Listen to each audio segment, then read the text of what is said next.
Sekarang kita masuk pula membina OGIF bagi suatu set data terkumpul. Okey. Objektifnya adalah membina OGIF bagi suatu set data terkumpul dan kemudian menentukan kuartil dari OGIF.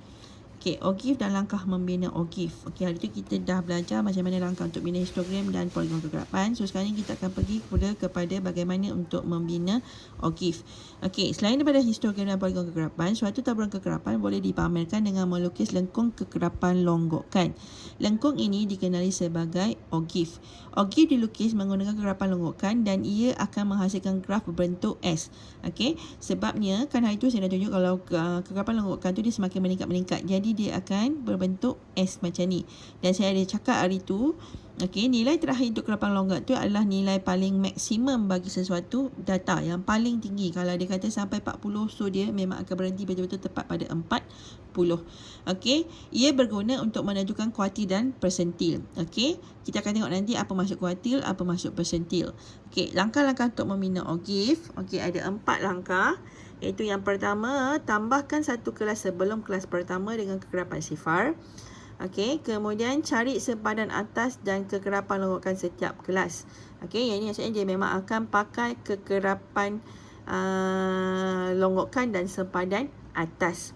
Okay, kena tambah satu selang kelas dengan kegerapannya adalah sifar.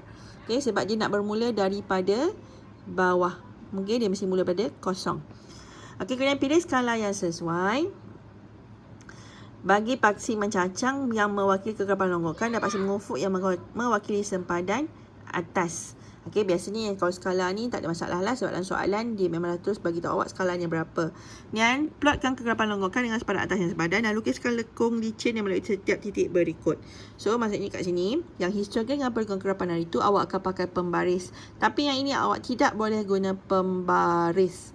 Okey, dia masih dalam bentuk berlengkung dalam seperti huruf S. Tak ada S, betul-betul dia akan bentuk macam ni.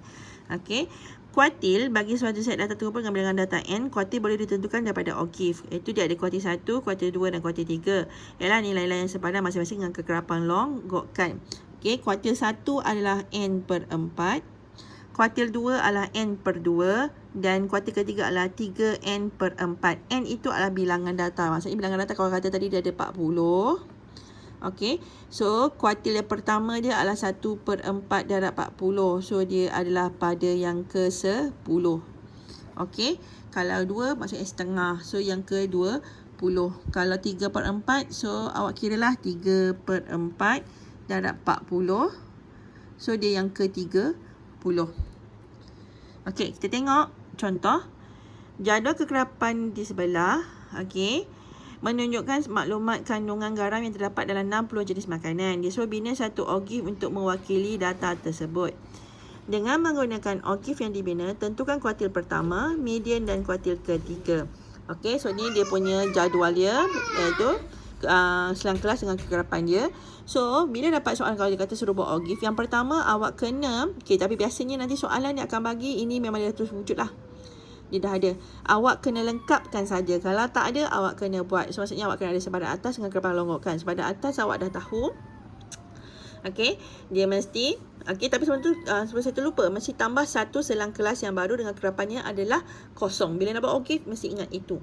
Jadi, lepas tu dapatkan sempadan atas dia itu 99.5. Maksudnya nombor ni, awak tambah je 0.5.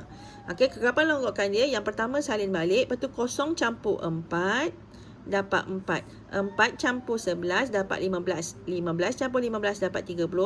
30 campur 21 dapat 51. 51 campur 8 dapat 59. 59 campur 1 dapat 60. Data tu memang ada 60. Okey. Kemudian awak lukiskan awak punya OGIF. Okey. Yang dekat sini dia dah pergi bagi terus dah.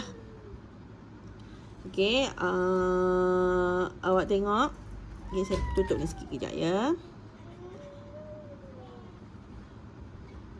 Okey. Cikgu tunjuk. Okey. Boleh tengok dekat sini. Okey, dia lukis OGIF dia. Yang ni pakai sempadan atas. Ini pakai dia punya kegerapan longgokan. Okey, dia patutnya dia dah bagi skala lah. Dia ni dia bagi 2 cm kepada setiap berapa tu? Okey, awak tengoklah ni berapa beza dia. Okey, so jadi terus sengat dan dia plotkan. Okey. Kemudian, okey, itu dia dah bina ogive-nya. Awak dapat macam ni. Tak boleh guna pembaris. Okey, lepas tu B, dia kata dengan menggunakan ogive yang dibina, tentukan kuartil yang pertama. Okey, so dah ingat tadi, kuartil pertama adalah N per 4. So, 1/4 darab dengan 60 dapat 15. So, awak baca, cari 15 dekat graf. Okey, mana 15? Okey, bawa, pakai pembaris, buat garis putus-putus sehingga sentuh graf awak, graf ogive tu. Lepas tu sentuh saja terus turun ke bawah, awak kena baca nilai. So, itu adalah nilai kuartil pertama. Itu kalau sini dia baca 199.5. Okey, kalau dia nak median, median adalah N per 2. So, maksudnya dia N dia 60, jadi 60 bagi 2, 30. So, dia cari 30 dekat mana? 30 dekat sini, sama proses tadi. Okey, lepas tu turun ke bawah, baca nilainya adalah 249.5. 3/4 pun sama. 3/4 dia adalah pada 45. Maksudnya ini hanya formula saja. Sebab jawapan awak mesti dapat daripada graf. Okey, graf ogive awak. So, 45, ni 45. Sentuh, turun bawah. Awak dapat jawapannya adalah 284.5. Okey. So, kat situ dia kata, kedudukan kuartil pertama adalah pada 1/4 darab N untuk kuartil, median ataupun kuartil kedua. Tapi biasa kita pakai istilahnya adalah median, dia adalah 1/2 darab N.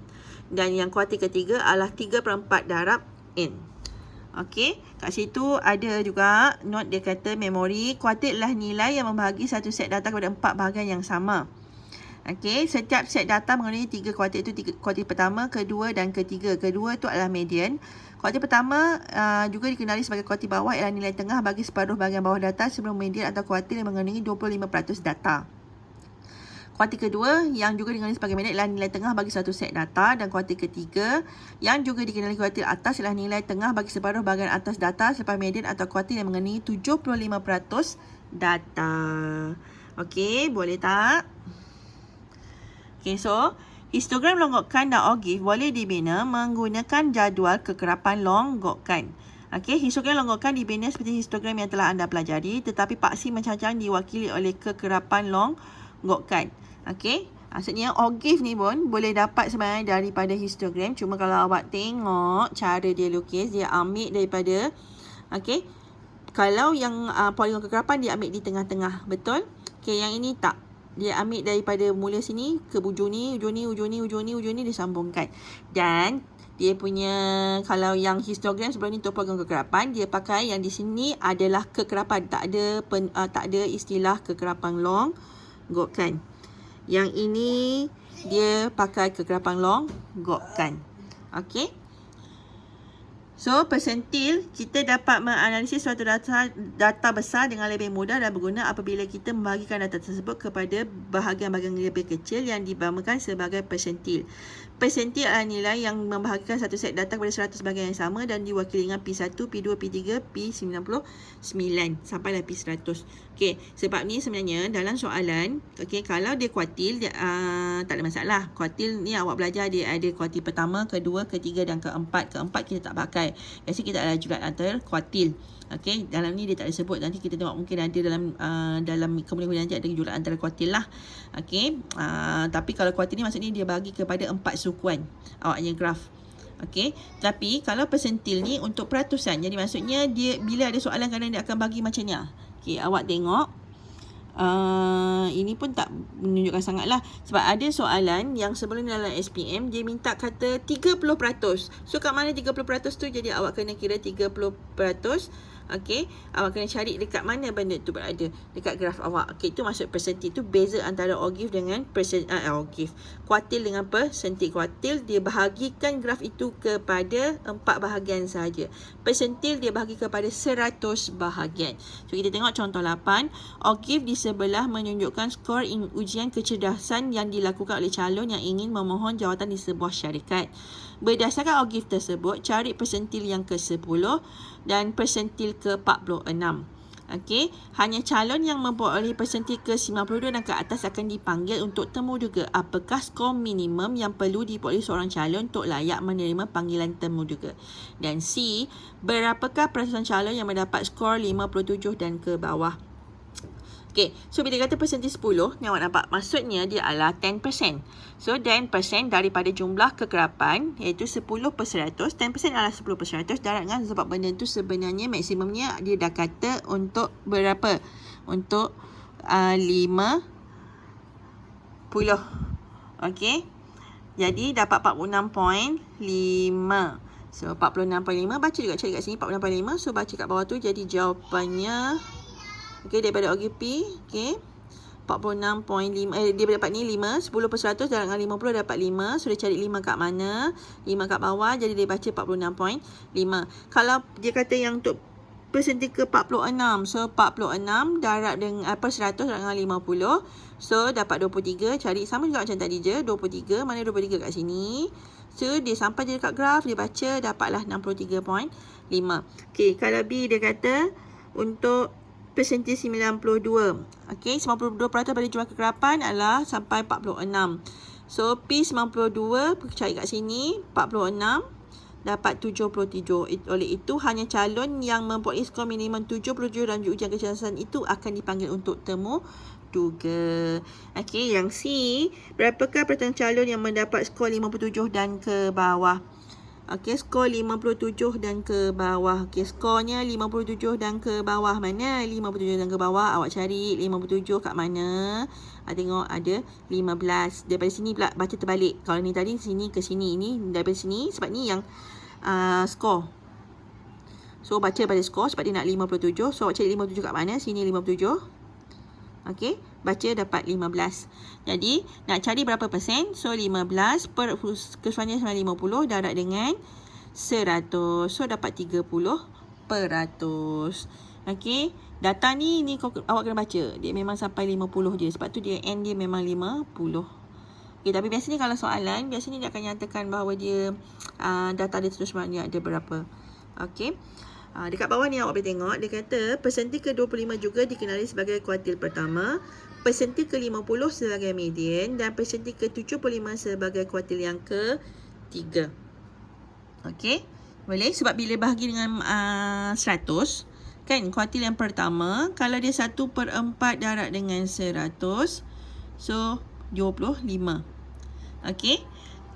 1/2 darab dengan 100, so yang ke-50. Okey, kaitan antara persentil dengan kuartil. Okey, so ini latihan awak, tolong buat. So itu saja hari ini. Terima kasih.